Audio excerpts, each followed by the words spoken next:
In this part, we want to visualize the vertical structure. And actually, through the streamlines, we can already see the vertical structure, but this time we will want to visualize in 3D. And we know vorticity is one flow quantity that is associated with vertical structure. So first of all, let's see how we can see the vorticity and its evolution. And since the vertical structure evolves along the streamwise direction, now we want to visualize vorticity in a cross-sectional plane. Okay, so in order to do that, we want to generate a plane, cross-sectional plane along z direction. So what we can do now is go to derived parts, generate a new part, and a section plane. Okay, so this is the right plane, right direction. And because the vertical structure is stronger in the wake of the wing, so we want to move it more upstream. So let's see in here. So it's about minus 0.9. So we can move it slightly closer. Oh, let's do minus 0.6. And here is 0, here is 0. Good. And then we create and close. So this plane is the right plane we want to do the visualization. Okay. And so we move to the scene and a plot. We want to do a scalar. Let's add a new scalar which is associated with this plane. So new displayer scalar 2 actually. And the part is a derived part. Section 2. Okay, and we want to change the function to vorticity. And actually vorticity is a vector. We want to see the x component, right? So this is x component. We can't see any concentration of vorticity magnitude. And this is because the automatic range, we keep it off, close it, and we need to change the range. So from minus 100 to 100. Let's see. Okay, maybe it's too small and some of the components are not showing. Let's see. Minus 1000 and to 1000. Okay, so this is a better way, and we can see the vorticity magnitude in here.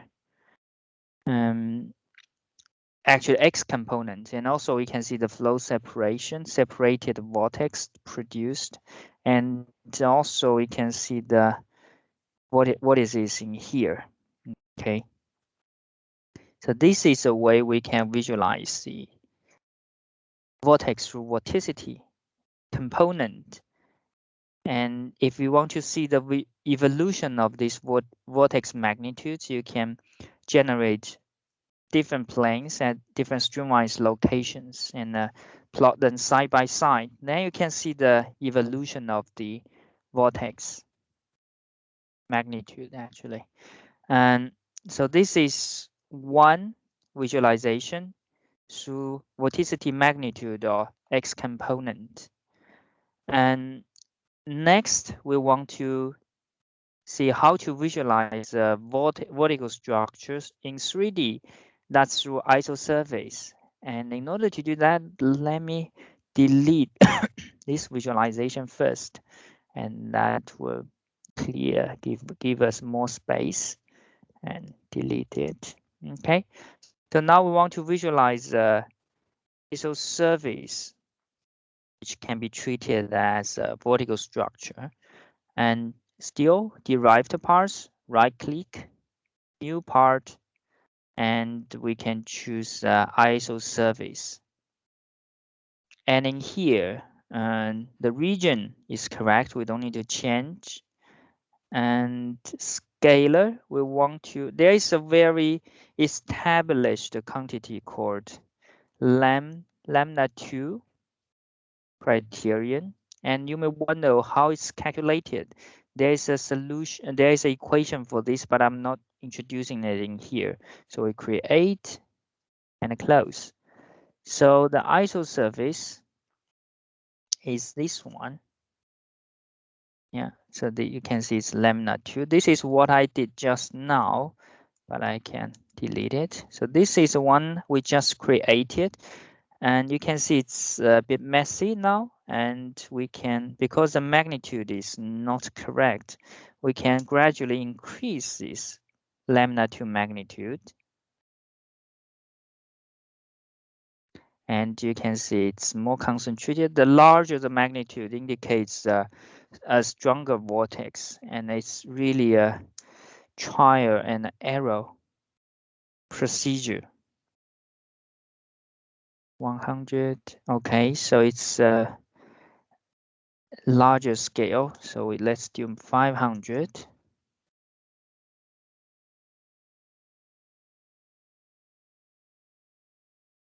And so we can see the vortex closer to the surface now. Still too small. 1000.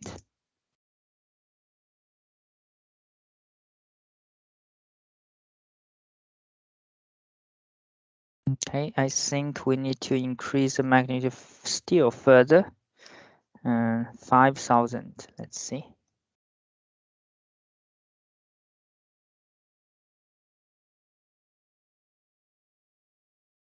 Right. Now you can see the vertical structure.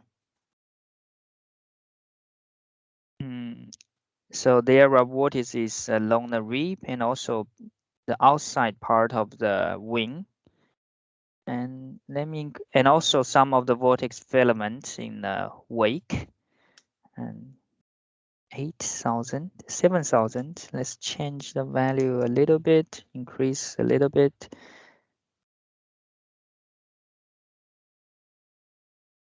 Yeah, so this is better. And we can see the vertical structures inside the wake. Yeah. And also on the lower side, which is very complicated.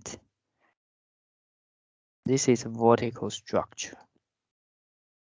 And also there is a horizontal vortex shedding like this, and streamwise vortex shedding, different directions. And actually there are other ways to visualize vortex, and we can choose another one, vorticity. And we know vorticity magnitude is also a measure of vortex strength. And similarly, you can see the vorticity magnitude isosurface. The value is not correct, 10,000.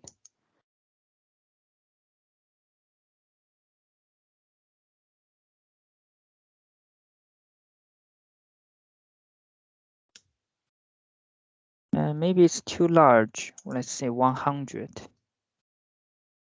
Okay, and by choosing a good value of vorticity magnitude, we can see similar structures as visualized through lambda 2, right? But in a wake, it's not as good as lambda 2 because we see a connected surface not instead of vortex filament. And let me try to change the value a little bit. 50, maybe 200.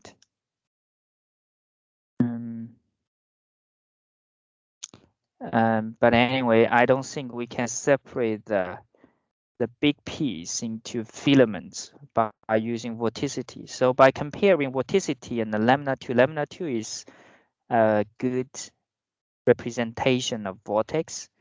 And also there is another quantity called Q-criterion, which can be used as vorticity vortex visualization. And so this is a Q-criteria, already quite good. And it's quite similar as Q-criteria. You can see the vortex from the outside of the wing and also from the ribs. But it's slightly messier, as we can see the blobbing here. Yeah.